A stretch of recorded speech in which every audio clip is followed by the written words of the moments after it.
A recent report from Anthropic says its Mythos AI model found flaws in some of the basic security software that helps protect digital systems. So what does that mean for cryptocurrency? The risk is less in the blockchains themselves and more around the software stack that crypto companies depend on to give owners access to their holdings. So where do we see the threats from AI in the crypto space?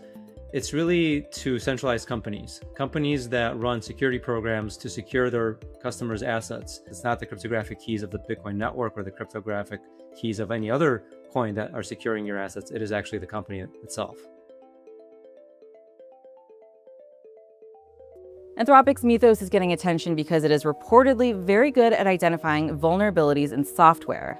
The company also says that Mythos is more autonomous and more capable at software engineering and cybersecurity than prior models, which makes it better at working around restrictions. That means it can help spot flaws in code that humans or existing security tools may have missed. But in some cases, Mythos is capable of turning those vulnerabilities into working exploits. Anthropic says the model found thousands of high and critical severity vulnerabilities. Anthropic's documentation around Mythos suggests one of the key issues here may be speed. The company says the AI can shorten the time between a bug becoming known and attackers figuring out how to weaponize it. In other words, once a vulnerability is disclosed, defenders may have less time to react. At this point, AI is becoming a new class of thinker. It's doing things that humans have never done. We recently heard the release of the new Mythos algorithm from Claude, from Anthropic. And this algorithm is able to, and this model is able to find exploits in software that humans have looked at for decades and have not found any problems in. So it is creating a new class of attacks. At the same time, it's creating a new class of defense. So companies that are able to adopt agentic and AI forward thinking are able to fight against those threats by internally checking their own systems against these threats before they emerge. Protocols like Bitcoin are probably not impacted by something like this because the code itself for Bitcoin is relatively simple. If the whole premise of Mythos is using agents to pore over code to look for flaws, something like Bitcoin that's been around since 2009, whose code is actually very simple, and really security lies in the decentralized economic security of it rather than necessarily the code-based security. When people talk about AI and its effect on Bitcoin, it's important to understand that Bitcoin is fundamentally secured by cryptography and a set of shared rules. The cryptography itself isn't affected by AI, and the shared rules are enforced by a network of people running Bitcoin nodes all over the world. So while AI can influence how those people think in some way, it really is very difficult to modify the rules of the network without really full consensus from the network. That means Bitcoin itself may not be where the risk is. Instead, retail-facing platforms and apps may be more vulnerable.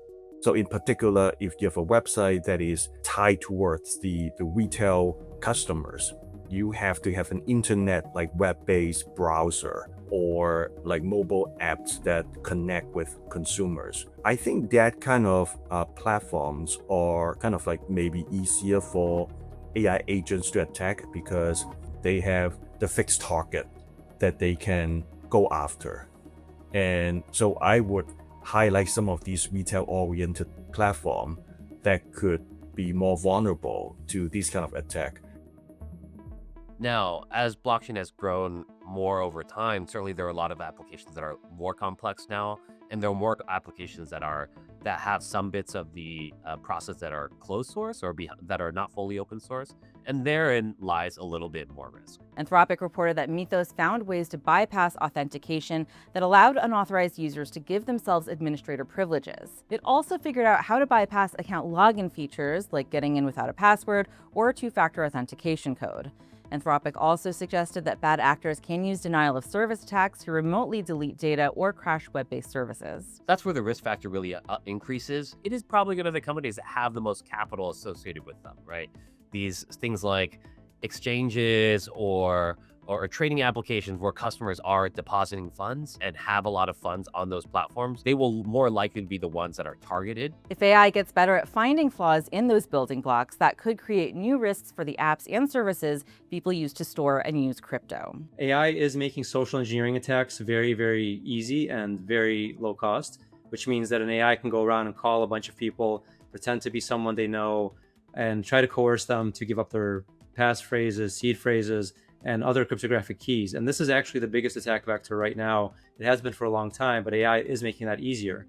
Anthropic advises that the next steps to combating the vulnerabilities would be to shorten patch cycles when software updates and security fixes are tested, approved, and deployed to systems, which would include tightening and patching enforcement window and enabling auto-update wherever possible.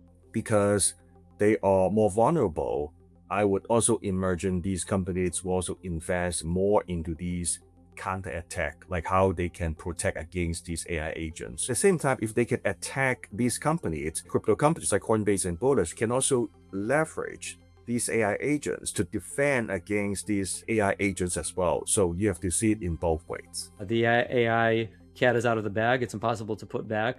And every day we see somebody innovate on a model, and then the very next day, the same model is improved somewhere across the world. So the knowledge sharing is happening in real time. We've got the internet.